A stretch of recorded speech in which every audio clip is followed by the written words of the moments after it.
Hello, it is not a surprise that doing math could be challenging sometimes, like polynomial and polynomial division.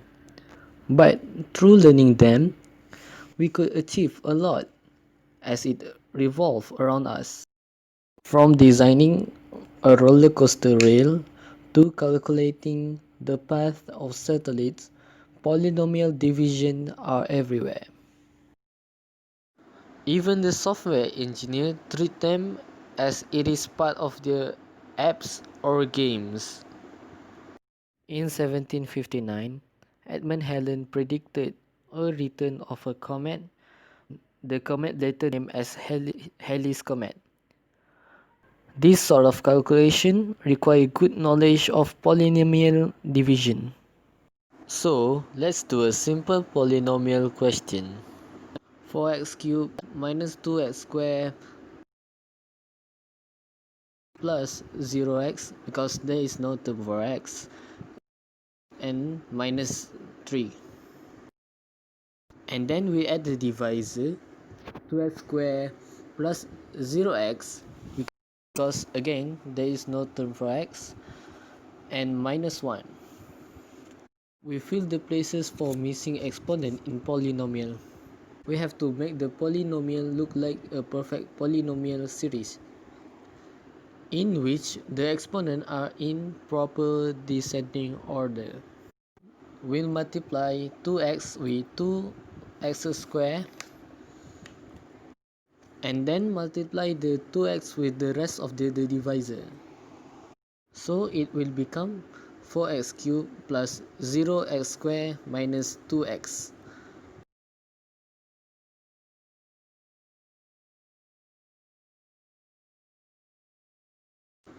And then we subtract them.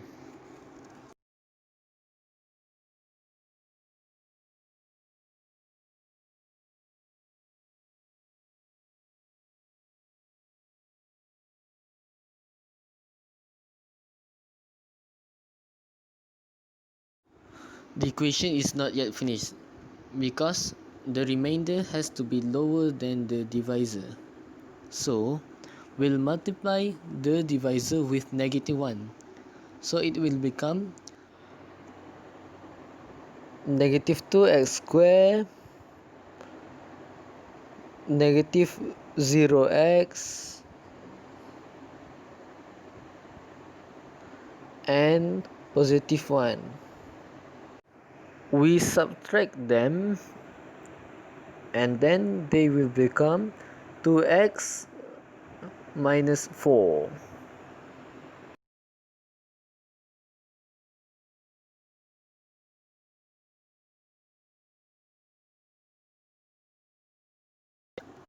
The answer is 2x minus 1, but there is a remainder, so we have to add the remainder in the answer. Now, how to add a remainder? Remainder means we cannot divide it with the divisor anymore. So that's all for today. Hello, as for my part, I will talk about the remainder theorem. What is exactly the remainder theorem? The remainder theorem is when a polynomial px is divided by a linear factor x minus a, then the remainder is pa. As example, the question asks you to find the remainder for px equal to 3x squared minus 4x plus 7 divided by x minus 1. So the px is the polynomial, the x minus 1 is the divisor. So we need to find the remainder. If we use the traditional long division to find the remainder, we will get something like this.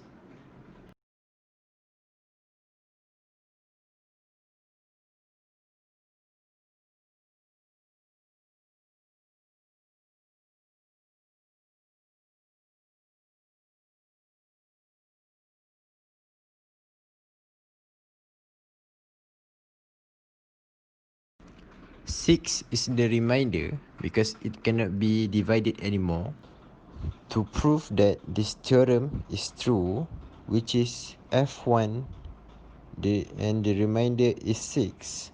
We can copy back the equation.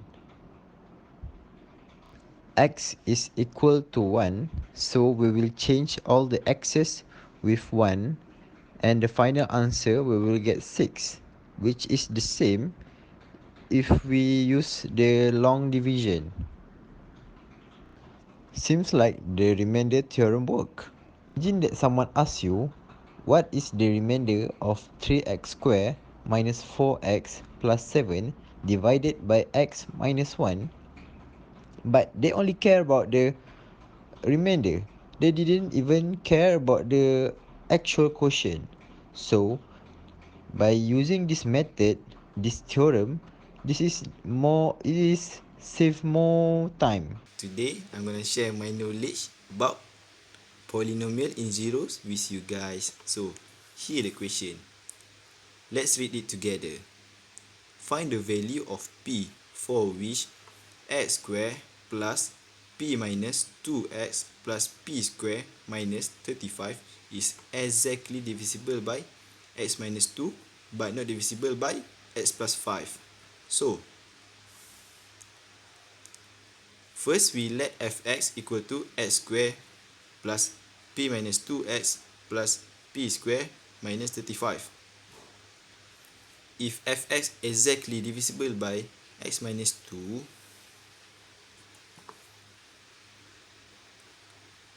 so we substitute the x value with 2. 2 square plus p minus 2. We substitute this value with 2 plus p square minus 35 equal to 0. So, when we calculate and we got p square plus 2p minus 35 equal to 0, and we enter mod eqn and we fill in the information. We got p minus 5, p plus 7 equal to 0. So automatically p equal to 5 and p equal to minus 7.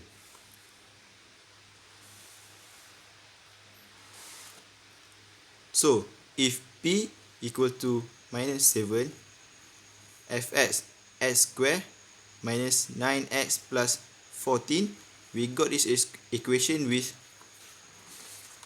when we substitute the p value with negative 7 and we get this equation. So let's continue. F equal to minus 5. Minus 5 square minus 9 minus 5 plus 14, we got 84. 84, I'm sorry. So as we can see, 84 is not equal to 0. Hence, fx is not divisible by x plus 5 if p equal to negative 7.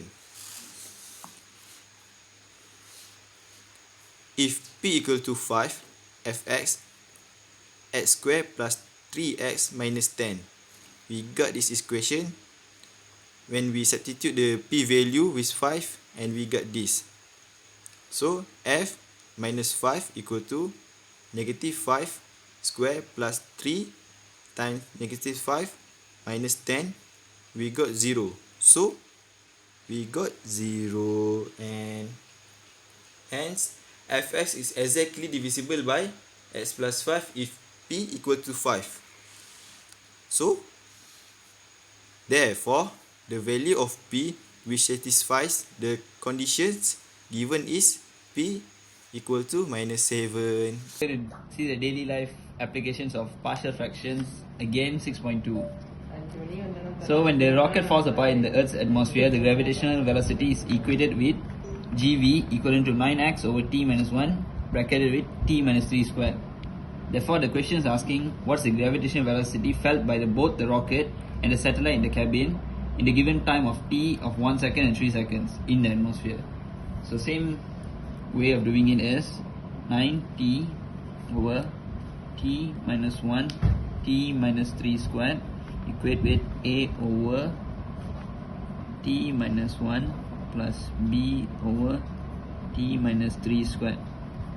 So after that, you expand the equations by cross multiplication. A t minus 3 squared plus b t minus 1. So in the question they asked t1 and t3. So basically t equals to 1 or t equals to 3.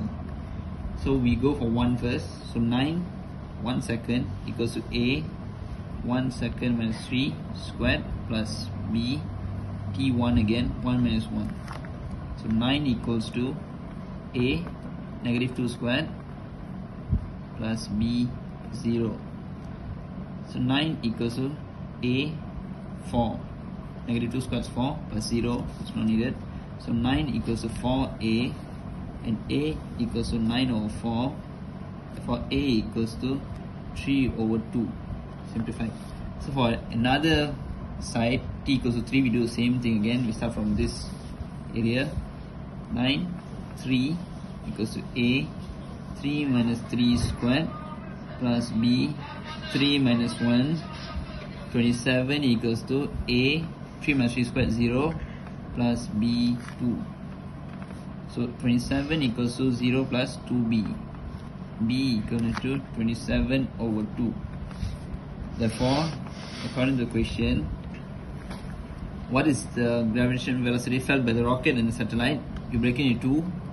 So 9t over t minus 1 t minus 3 squared equals to a 3 over 2, 3 over 2 t minus 1 plus for b 27 over 2 t minus 3 squared.